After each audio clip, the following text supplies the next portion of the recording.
You hear me okay? That's a good distance away. Thanks, Frank. So hello, everybody, and welcome. This is a really great event. It's nice that SAIC can host us here. We've got a great group of panelists up here who are ready to talk about letterpress and the impact of art and design.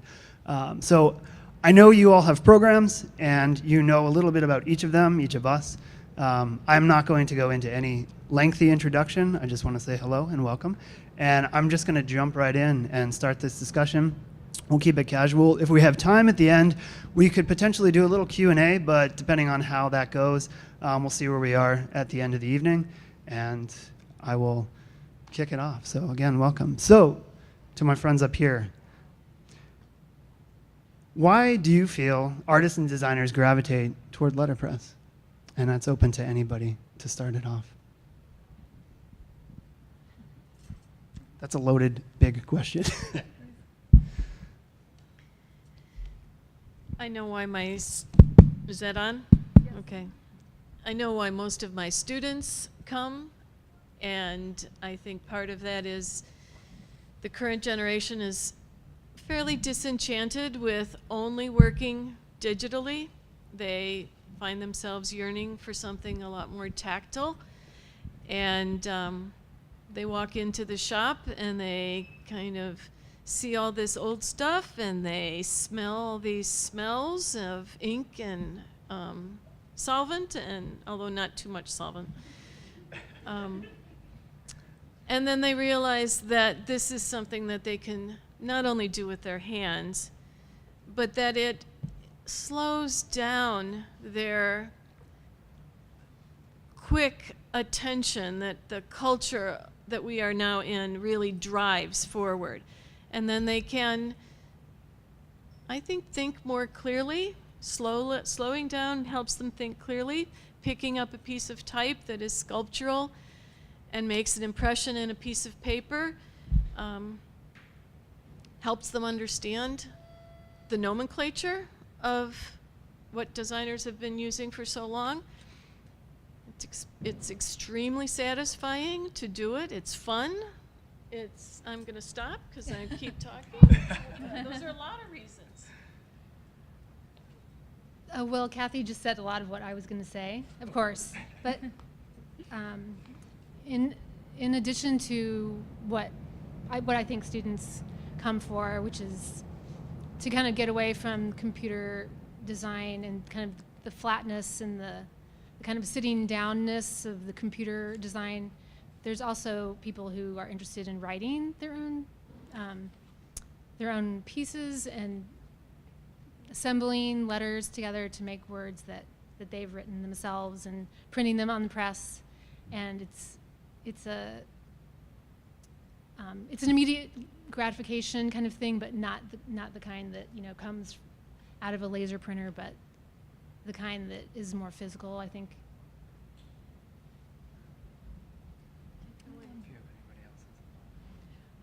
Okay.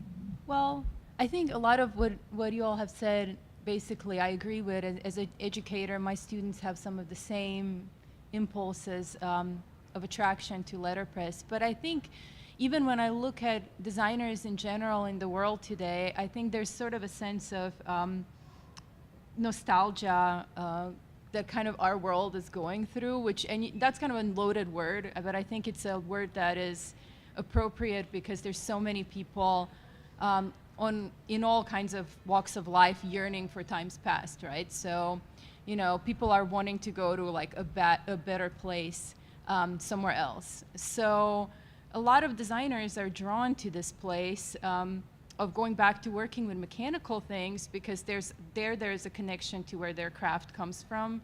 There's a connection to like the history of what we are making, but there's also a connection to a more artistic approach of using design, if you will, because you're working with ink and you're working with experiential tools in a space where your body can be activated, and all of a sudden you are a designer that's working with language, but you find yourself in a very free form where you can experiment and where you're engaging with topics and ideas that are almost in the realm of fine art, without kind of the baggage of the modern contemporary art environment. And that can be really freeing. So I think that speaks to a lot of people in my classes and my friends that do letterpress too. Well, if I keep going last, I'm really not going to have to say very much. Smart strategy. Yeah. I agree with everything that was said. You know, all of the words that were mentioned: tactile, making, object quality, texture, ink, etc., etc., etc. You know, all of those things go into the kind of experience that students at Indiana University are enjoying. And for us, it's not just the art students, it's writers, it's human-computer interaction design students, those people that spend so much time working with screens and interfaces and so on. There's obviously something there that they enjoy and are drawn to, and we're happy to help them do it. Thanks, guys. In sort of a roundabout way, you answered a few of the other questions I was going to ask. So not that we jumped ahead, but I think it's good to sort of point a lot of these connections between technology and letterpress out in interesting ways. I think one of the questions I did have, and Vida, you were starting to get into it, but didn't address it directly maybe. The machines, the objects, the things that we're using and printing with, they're old. And we're obviously working in a contemporary space in a number of different ways. How does the age of these things, these objects, devices, how can that affect what we create, what we make, the final outcome of what we're doing with letterpress? Okay, I'll just take your mic. I think that's really one of the best and most interesting things about letterpress is that you're inheriting tools that have character, that themselves have a history, and that have a story that goes on after you have them. So that's something that's addressed in the Pressing On movie, and it's something that comes up a lot. Is the objects of process in letterpress by themselves have a certain story that informs your work, and I think it's really important as a printer to think about where the tools come from. You kind of curate your shop, and a lot of printers, I think, feel this way. They really select very carefully the typefaces that they have. They very carefully select even the equipment. Many of us know where the equipment comes from. Many of us know the people that were the custodians of the equipment before us or before that. There's a pride in that. So there's this incredible connection between people through equipment, and the connection between people happens between people that are geographically in different places, that therefore might be very different people and have different opinions and come from different ages. But they have this equipment in common. And then also there's a connection between people through time, through the equipment, which is also interesting. The maintenance of the equipment itself is a big part of, I think, working with the tools. And that's something I learned from Paul. Paul, you can probably speak more to this, but just the importance of care for the tool becomes almost, for me, that's almost an artistic process in of itself, is, learning to clean and take care of your press. Would you say that? Absolutely. Yeah, I think that to carry on what Vida mentioned, there's a provenance to the machines, the equipment, and that can be a very integral part. My own Vandercook came from a printer in Indianapolis that used it only one time every year. He was a printer who did mostly die stamping and things like that. But he had this Vandercook. He used it once a year. It was for his church's fish fry. And he had imprinted on the tympan. And I've still got the tympan. I've had the press for 25 years, and I've still got the tympan. So as well as just taking care of the equipment, learning to appreciate the equipment and understand what it needs and what it takes. And it's a different kind of care and understanding than it takes for a computer these days. And not really a question, but more of an observation, I think. As we work and operate in a more contemporary space with digital tools, we tend to throw those things away so quickly. I got tired of my iPhone in 2 years, or this thing broke, toss an iMac out, recycle it. I really like just hearing about, how the maintenance and the upkeep of these materials over time, is part of that art, is part of that craft. It's an interesting way to think about, the tools that we use, having some connection to the impact or to the concept and to the care that we put into the work. And I think that's an interesting side of letterpress that, I'm not sure because I don't do it that often, but I have respect for it. I don't think I was thinking about it, in quite that way, but I think it's a really important aspect of, design history, as well as, just letterpress in general, how these things bring us back to the past. I can add a story that is related to this, and I've told it to my students, so if there's any students in here, just smile and nod. SAIC was contacted, this is years ago, by a woman whose husband had passed away, and he had a shop in his basement. He was a hobby printer, but he was extremely passionate about his hobby.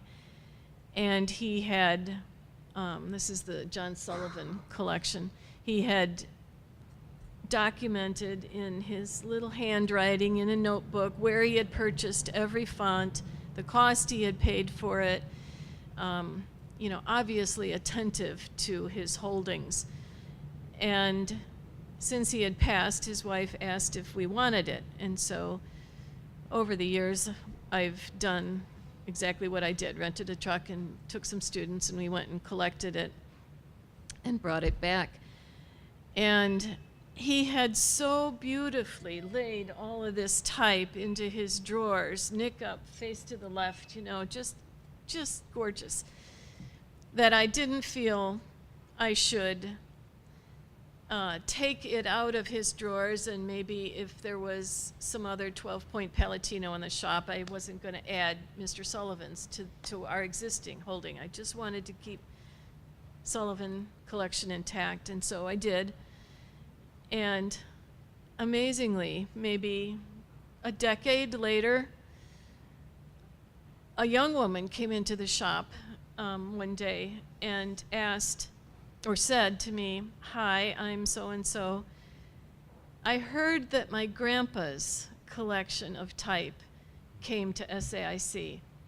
Do you know anything about it?" And I just walked her over to the Sullivan collection and pulled open a drawer, and it wasn't as nicely organized anymore, but I said, "This is it." And there was a tag, as we do with all of the donations, through the generous donation of so-and-so. And she just, she went, "Oh my goodness, I remember that from when I was a kid."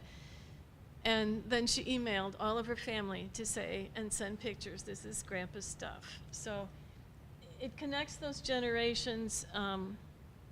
It not only makes us happy that we can use it, but everyone else, I think, is just so pleased that it can continue its life in some way with a new generation of people. Did you want to add to that?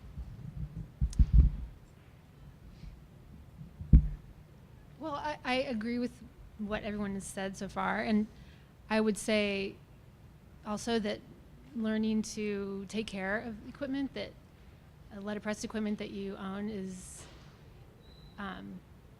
just gives you a deeper understanding of it, and I think the stronger your relationship is with your type and your press, then the more care you give it.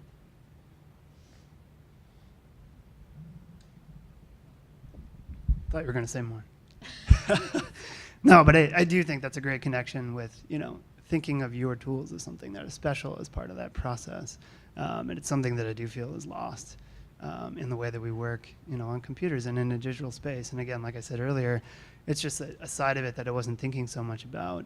And having been, to Hamilton and see the way that they, keep the collections and,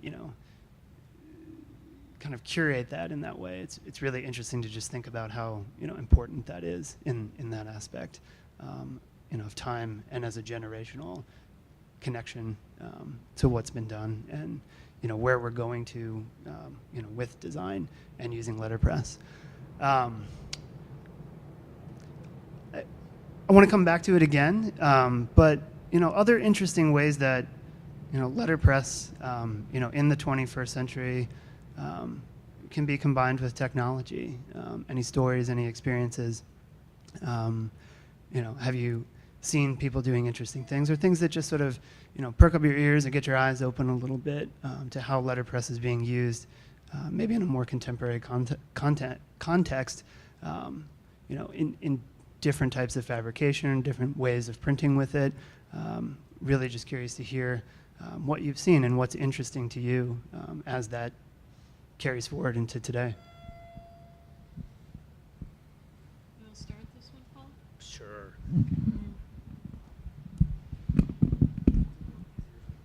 Yeah.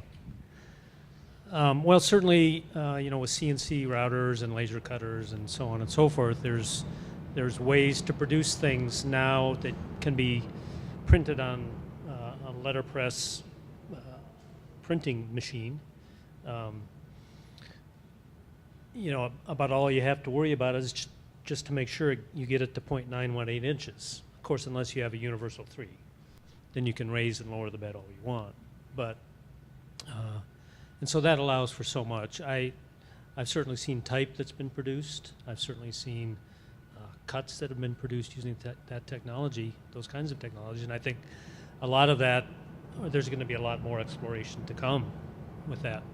I think one of the things that's maybe more interesting to me is what the experimentation that people are doing with normal everyday things. You see people printing with Legos, things like that. People printing, what people are printing on. It's not just paper. It's cloth. It's fake fur. It's whatever. And especially when those things somehow figure out a way to marry that form and that content, that's when it's really, really interesting. So I guess that's how I would respond to that. Yeah, I think I agree with that. There's so many interesting things that people are doing that are unexpected, like printing on different materials and manufacturing their own matrices. Matrices, not mattresses. But like you see people using the 3D printer to create new typefaces. You're using, people are using CNC routers to create new, new plates. What's really interesting there for me is that the letterpress, the printing press itself, is becoming a connector in a way between the old and the new. So the machine becomes kind of a site of construction, a site of reinvention of what it means to use old technology and new technology, and how they can seamlessly become something bigger. And that can transcend, again, a sense of nostalgia and take something that, that does one thing and appropriate it into creating something really, really different, So it becomes more about the experience, and it becomes more about the interaction that the body of the printer has with the tool, and the tool is used for that specific purpose, then, any way that you want to. So that's what's interesting to me, is that you can really do anything that you can imagine these days if you're thinking of it outside the box, outside of, okay, this is just like the only thing it does. Yeah, it does this, but you can also turn it into anything that you can imagine these days. And that's when it becomes a part of a bigger story of connection and, reinvention. Have any of you seen students maybe experimenting in that space, doing something interesting that you've encountered, encouraging that, or maybe we're just talking speculatively, but I'm curious about, we're talking about Legos and 3D printing services, CNC routing, but I'm curious if students are hungry or interested or even just doing it, if you've encountered any of that. Oh, they're for sure connecting what they might learn in one class and bringing it into another, as far as ceramic students bringing clay over to the type shop and trying to impress, at least, if not print on it. There's also, though, I think a lot of teachable moments where they might not be aware of the fact that they stumbled onto something, but if you can point out to them that, hey, if you look at that misregistration really could tell you something about blurry vision or double vision, or what about a piece that relates to that. Also, at a certain point in our semester, at least one thing that I do is I try to break out of the box in terms of the demonstrations. They've spent the beginning of the semester coming up to learning the traditional, the classical methods of everything from setting type correctly to printing correctly to getting the right punch. But about at a midpoint, I take out all those stops and I try to have them look at each part of the process in a much more freeing way, so that what happens if you send the paper in crooked? What happens if you don't have the correct packing on the press?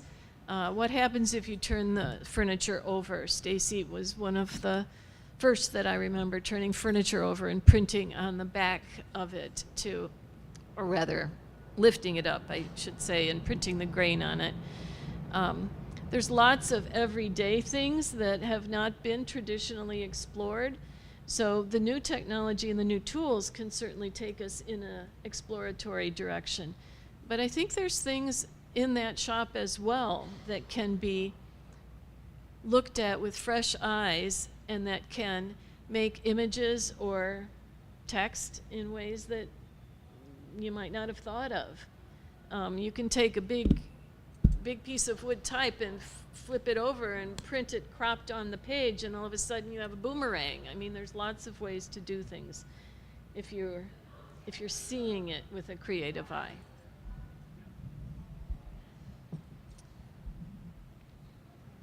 Well, I think of people doing new 21st century technology sorts of things with 3D printing, but there's also new things that seem new to us that are using the same equipment that is in the shop, not, using old plates or using just things that are around. I think of Vida's work, actually, when she takes things that are just you see in any shop, maybe an old job shop, and she puts them together in, completely new ways. And it's still letterpress printing, but it's a completely different way of looking at it. But I had a student a couple years ago, and he wanted to make ink out of his car paint. So he was sanding down his car, and he was saving all the dust from it, and he ended up making,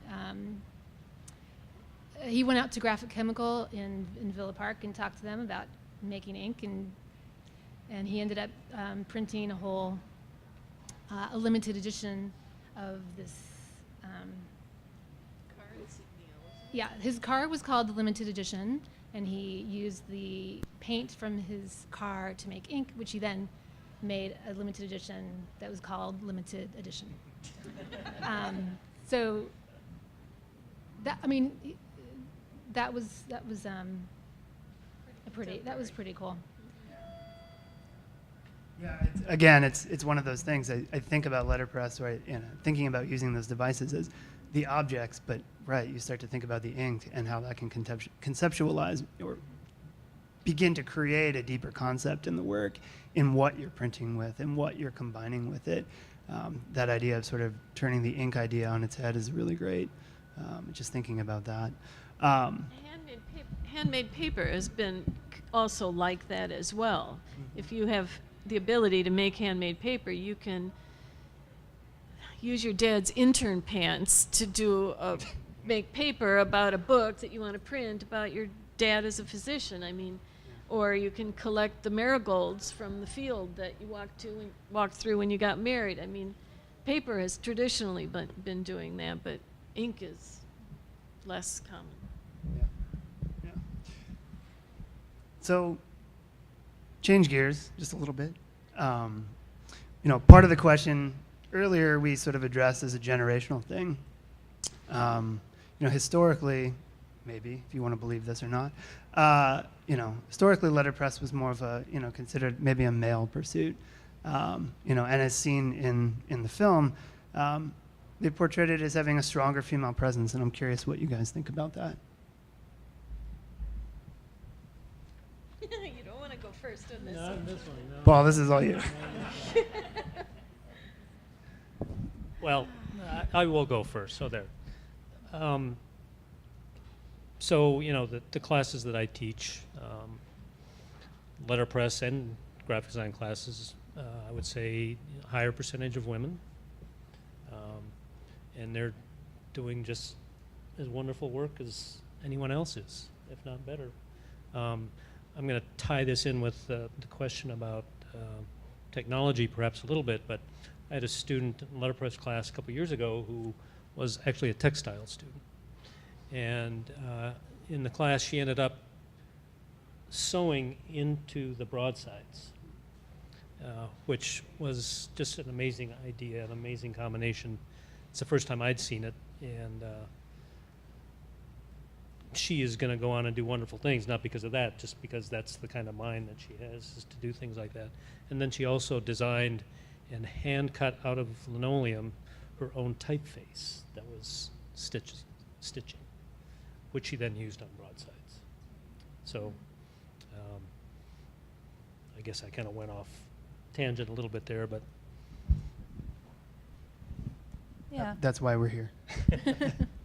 Yeah, but I think women are taking the technology and are continuing to work with it just alongside men, just the same way in anybody else, right?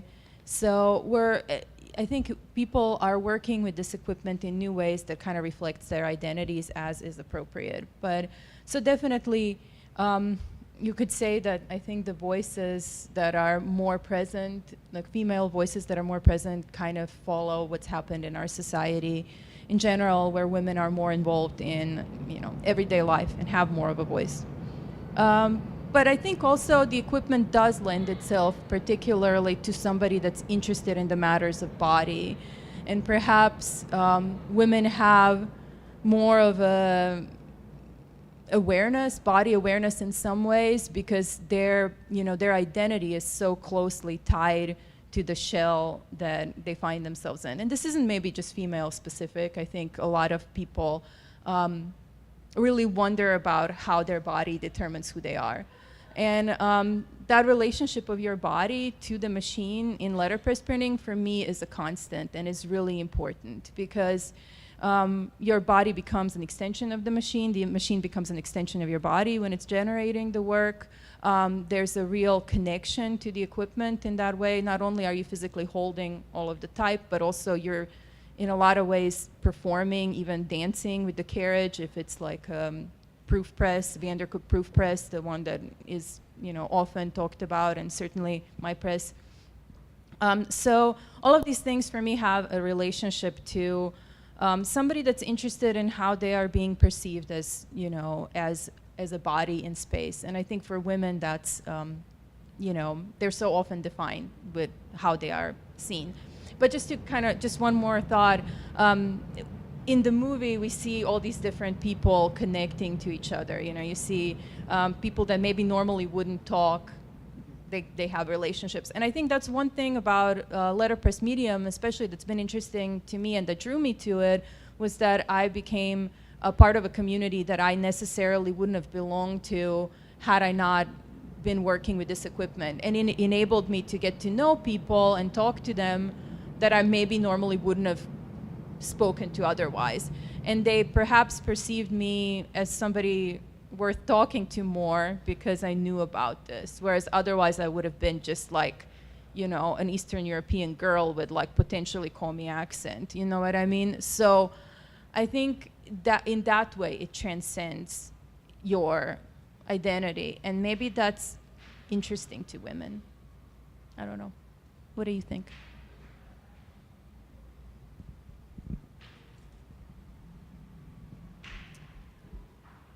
Well, I was going to say that in a way I don't feel like this is a real question in the way that women have always been involved in printing. I just was talking about printing history to my class the other day, and one of the things that I say is there first, at 770 AD, the Empress of Japan commissioned a Buddhist charm.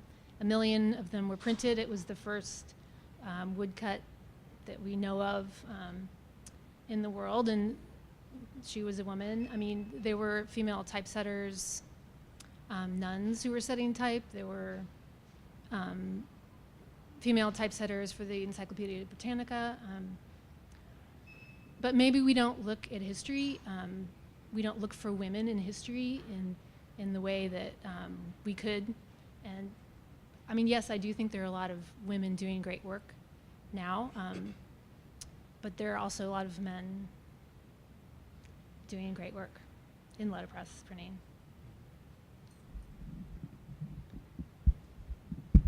I think of it more as such a human connected media that gender is neither here nor there for me. I talk about it in terms of hearing. Do you hear how the ink sounds on the rollers? I talk about, of course, the tactility of it. Men and women both have ears. They both have fingers. I mean, I don't find that as an issue or even a topic that merits a long discussion to me. I have wonderful male students, wonderful female students. I get more females like you do at Indiana, but if I had a whole class of males, that'd be pretty exciting too. I think it's the human connection, and that's something we all share. So across those generations, whether you're talking to a woman or a man that you wouldn't have talked to before, you're talking to them because you share this incredible practice in common with them. I mean, that's the overriding thing for me. It's just so amazing. It's just so fun. It's just so much to fall in love with. So it's a great. You can fall in love with a man or a woman. So there you go. Exactly. So, right, it's great it brings people together. It's a great uniter. So I know, I'll try to pivot this in the best way that I can without offending anyone. That might be tough. I know, from a design studio background and space that I work in, a lot of designers have sort of become, politically polarized, perhaps. And we want to use our work in a way that gets a message out and connects, again, with a broader audience, maybe in what we believe or what we don't believe and what we want to push back against. And I know, obviously websites can do that quickly. Rallies and posters and things like that are one way to get that message out. We've talked about this generational male-female, kind of great uniting thing. I'm wondering if, the current climate of politics and just where we find ourselves, if you are getting a sense from students or other people working in letterpress, if that's an outlet for them, if they've gone to those machines and gone to those places, hoping to get a message out in that more immediate, hands-on connected way. I can have a thought and immediately see it come to life, in a physical form that could be out in the public space, not just on a screen, but really have that tactile sensibility, making a message and having an impact very quickly. I'm just wondering if you've encountered any of that amongst students or other workers in the industry. We've got one student right there in the back row, Jose, right at the election. I believe it was that Jose was really impacted by the election. And so not so much, I don't think, to go out and advertise his reaction, but I think it was more of a soothing impulse on his part. He came into the shop and he found refuge or sanctuary in the shop by making a statement that was his feelings about that election. It did end up getting broadcast, if you will, because I believe what happened was, and you can correct me if I'm wrong, but it was a studio visit, and I believe maybe the president of the school or something came in, or the dean, and saw that piece on his studio wall and also responded to it, and then commissioned him to go do an edition of 6 zillion or whatever it was, and so that 6 zillion got distributed. So it is very much of kind of how you're saying it, but I think in that particular instance, often it's driven by an inner impulse that you want to make something that expresses and communicates what you're feeling, but you're not so much thinking about the audience particularly. Did I do that right? Okay. Cathie, I've also seen the same thing with my students. I've seen them go in and use letterpress equipment as place of like expression, giving them voice, even if that voice doesn't, even if they don't put up the posters, but maybe they'll put it on Instagram and even more people will see it, But I've really seen it as a place for expression. But even in addition to that, I'm really interested in how the events of the places of letterpress pull all of us together, and just to talk to this idea that we live in a kind of a fragmented point in history. Arguably there's been a lot of times when different countries in this country have been fragmented and had different polarizing opinions. What is interesting to me as a designer is that we as designers are interested in connections. So I think we're interested in transcending.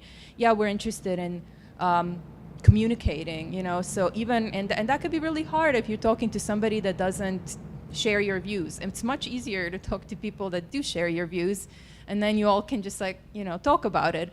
But how do you talk to people that don't think the same thing you do? What I think is really interesting in the letterpress world is that people that might not have the same life experiences, that might not have the same politics, that might not have the same outlook on things, can get together in the same space in a place like Ways Goose, like Hamilton Museum, and they can find commonalities there and can build a space that is about something that they care for. And that by coming together, they can create a space where some kind of conversations are possible. I believe that those kind of things that connect us are things that are gonna enable us to just, have the difficult conversations, because you're gonna transcend things through being in the same space and actually, getting to know each other and looking at each other's eyes and figuring out that, yeah, maybe this thing that you before thought was inaccessible or beyond understanding to you, maybe you're gonna find some kind of a way to access it. And for me, letterpress is that, because it brings together people that are way, way different. Or at least it brings me to people that are way, way different to me. Then I wouldn't think I would get along with them, but then I love them, and then it makes me rethink everything I ever thought, which is part of why, why I love it, and why I feel so fortunate that I've studied with everybody at Indiana University, who then introduced me to all these Midwestern people that opened my mind.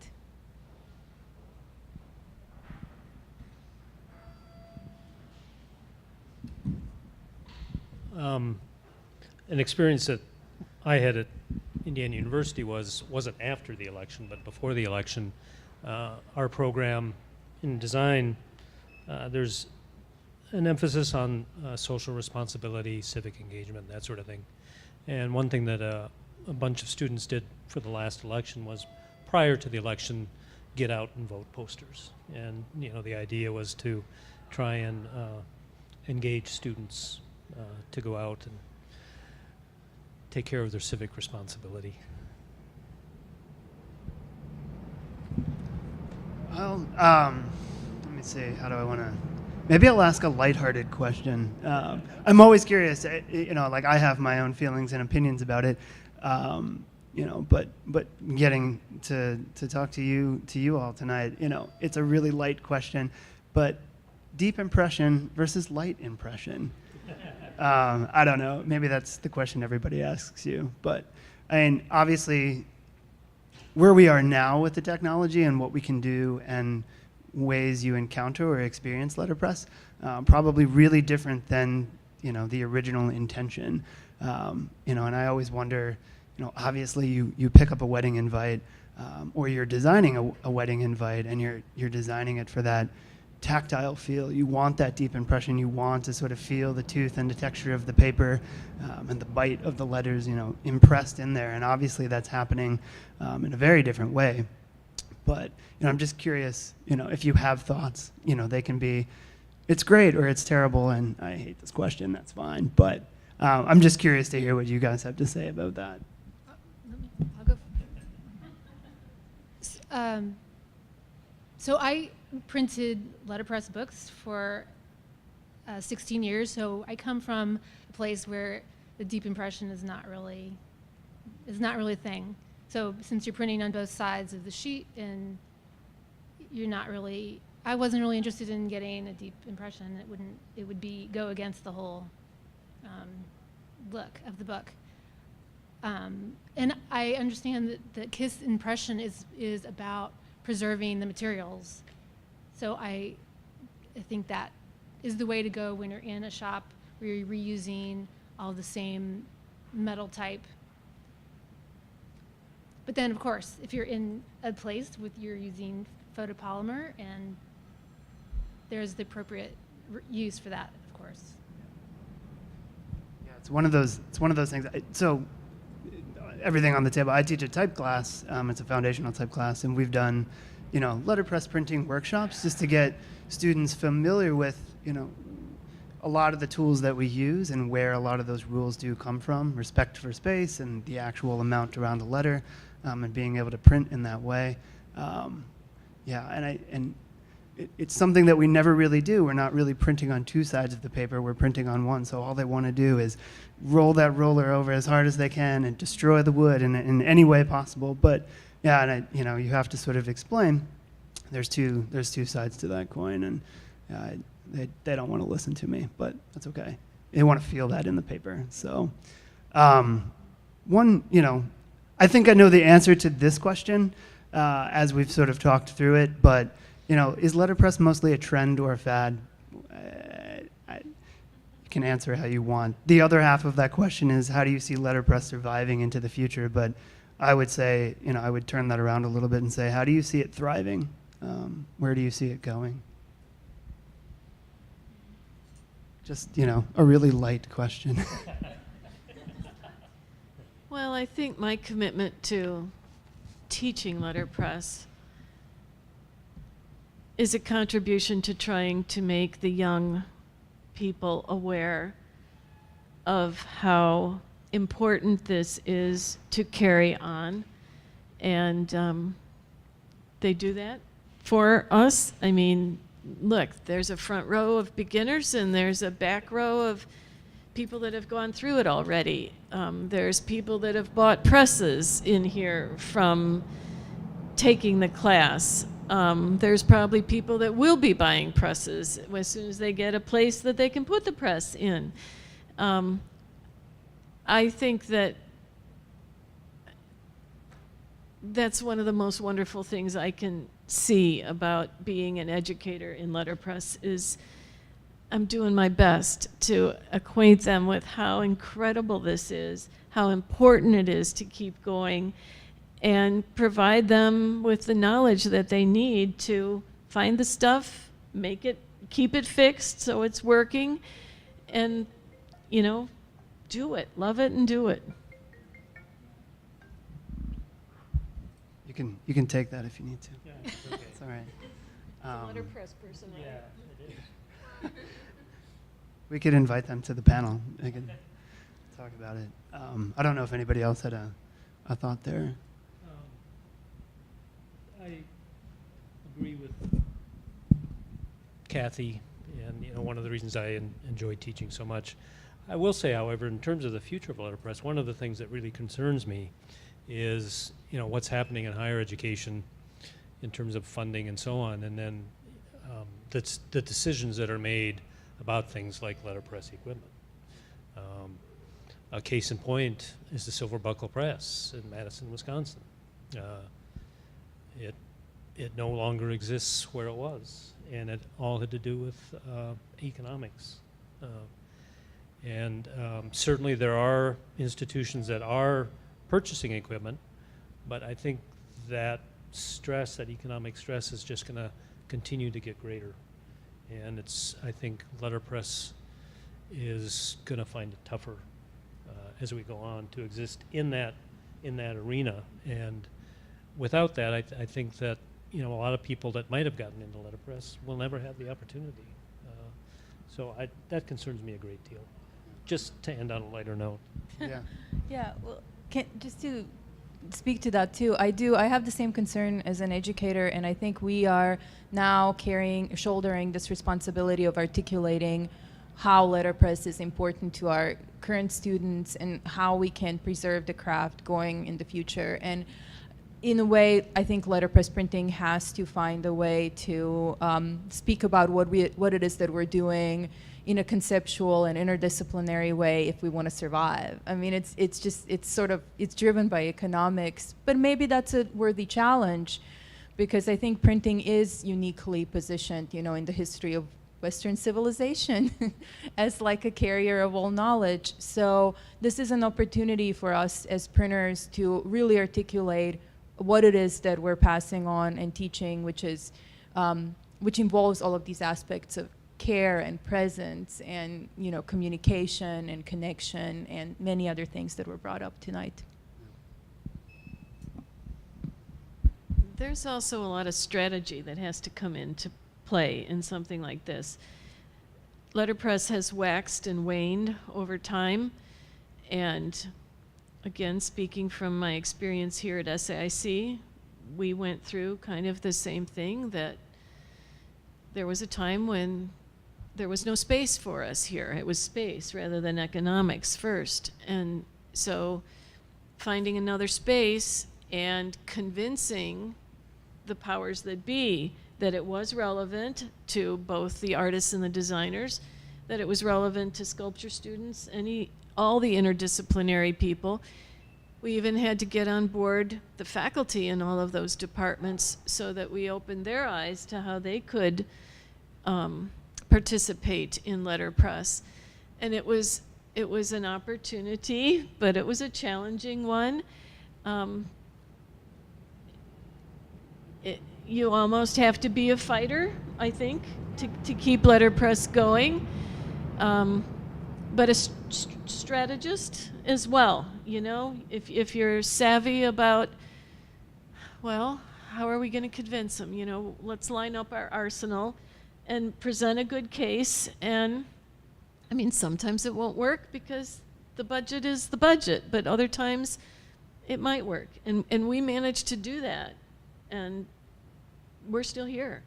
And I'm going to make sure we're here, So We need you.